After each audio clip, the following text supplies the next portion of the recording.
नमस्कार मंडळी. आज आपण पितृपक्षात श्राद्ध करण्याचे महत्त्व समजून घेऊया.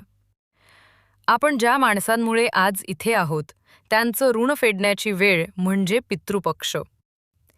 हिंदू धर्मात पितृपक्ष म्हणजे आपल्या पूर्वजांच्या आत्म्यांना शांती देण्यासाठीचा एक पवित्र काळ. श्राद्ध केल्याने पितर प्रसन्न होतात आणि कुटुंबावर आपली कृपा करतात. श्राद्ध हे केवळ एक विधी नाही, तर कृतज्ञतेचा एक भावनिक आणि आध्यात्मिक संकेत आहे. असे मानले जाते की जर आपण पितरांचे स्मरण प्रेमाने आणि श्रद्धेने केले, तर घरात सुख, समृद्धी आणि समाधान नांदते. पितृदोष असल्यास या काळात श्राद्ध केल्याने त्याची शांती होते. या पितृपक्षात आपणही आपल्या पूर्वजांच्या आठवणी जपूया आणि त्यांना मनापासून तर्पण अर्पण करूया. चला तर मग सुरुवात करूया. पितृपंधरवडा 8 सप्टेंबरपासून ते 21 सप्टेंबरपर्यंत आहे. तर आपण पितृपक्षात श्राद्धाचे महत्त्व काय आहे जाणून घेऊया. 1. कलियुगातील बहुतेक जण साधना करत नसल्यामुळे मृत्यूनंतर अशा व्यक्तींचे लिंगदेह अतृप्त राहतात. असे अतृप्त लिंगदेह मृत्यूलोकात अडकतात. मृत्यूलोक हा भूलोक आणि भुवलोक यांच्या मध्ये आहे. अतृप्त पूर्वजांच्या इच्छा आकांक्षा श्राद्धविधीद्वारे पूर्ण करून त्यांना पुढची गती प्राप्त करून देणे हा श्राद्ध करण्यामागील महत्त्वाचा उद्देश आहे. 2. श्राद्ध न केल्यास पितरांच्या इच्छा अतृप्त राहतात आणि असे वासनायुक्त पितर वाईट शक्तींच्या अधीन झाल्याने या वाईट शक्ती पितरांचा उपयोग करून कुटुंबियांना त्रास देण्याची शक्यता अधिक असते. आपल्याला पूर्वजांमुळे त्रास होत आहे किंवा होण्याची शक्यता आहे याविषयी संतच सांगू शकतात. तसे सांगणारे संत न भेटल्यास पुढील काही त्रास पूर्वजांमुळे होऊ शकतात. उदाहरणार्थ, घरात सातत्याने भांडणे होणे, एकमेकांशी न पटणे, नोकरी न मिळणे, घरात पैसा न टिकणे, परिस्थिती अनुकूल असून सुद्धा विवाह न होणे, पती-पत्नीचे न पटणे, गर्भधारणा न होणे, गर्भपात होणे, मतिमंद किंवा विकलांग अपत्य होणे आणि कुटुंबातील एखाद्याला व्यसन लागणे.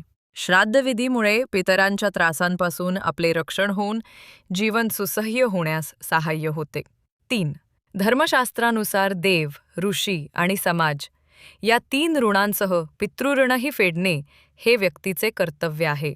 श्राद्धामुळे व्यक्तीचे पितृऋण फिटण्यास सहाय्य होते. आता आपण बघूया श्राद्ध कुणी करावे आणि श्राद्ध कुठे करावे. तर श्राद्ध एकत्र कुटुंबात कर्त्या वडील पुरुषाने, तर विभक्त झाल्यावर प्रत्येकाने श्राद्ध करावे. आणि श्राद्ध वनात, पुण्यस्थानी वा शक्यतो स्वतःच्याच घरात तळमजल्यावर श्राद्ध करावे.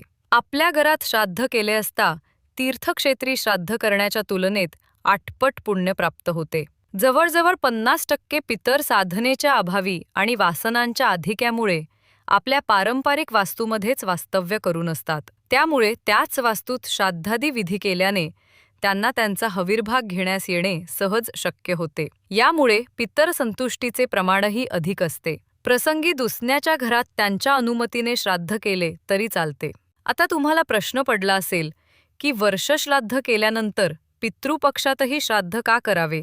वर्षश्राद्धामुळे त्या विशिष्ट लिंगदेहाला पुढची गती मिळण्यास सहाय्य होते आणि त्यामुळे आपल्याकडून व्यष्टी स्तरावरील पितृऋण फिटते.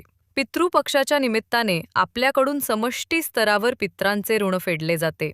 त्यामुळे तिथीनुसार वर्षश्राद्ध तसेच पितृपक्षातही श्राद्ध करावे. यावेळी वातावरणात तिर्यक लहरींचे म्हणजेच रजतमात्मक लहरींचे आणि यम लहरींचे आधिक्य असल्याने पितरांना पृथ्वीच्या वातावरण कक्षेत येणे सोपे जाते. श्राद्धात ब्राह्मण भोजन हे एक महत्त्वाचे अंग मानले आहे.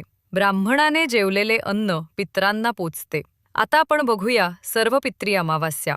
तर वर्षभरात नेहमी आणि पितृपक्षातील इतर तिथींना श्राद्ध करणे जमले नाही तरी या तिथीला सर्वांनी श्राद्ध करावे, कारण पितृपक्षातील ही शेवटची तिथी आहे. पितृपक्षातील अमावास्या ही श्राद्धासाठी सर्वाधिक योग्य तिथी आहे असे शास्त्रात सांगितले आहे. आता तुमच्या सर्वांसाठी सर्वात महत्त्वाची गोष्ट म्हणजेच पितृपक्षाच्या कालावधीत श्री दत्तगुरूंचा नामजप अधिकाधिक करावा. अतृप्त पूर्वजांच्या त्रासांपासून रक्षण होण्यासाठी वर्षभर प्रतिदिन श्री गुरुदेव दत्त हा नामजप मी सांगते त्याप्रमाणे करावा. सध्या त्रास नसल्यास पुढे होऊ नये यासाठी किंवा जरासा त्रास असल्यास नामजप किमान 1 ते 2 तास करावा. मध्यम स्वरूपाचा त्रास असल्यास नामजप किमान 2 ते 4 तास करावा. तीव्र स्वरूपाचा त्रास असल्यास नामजप किमान 4 ते 6 तास करावा.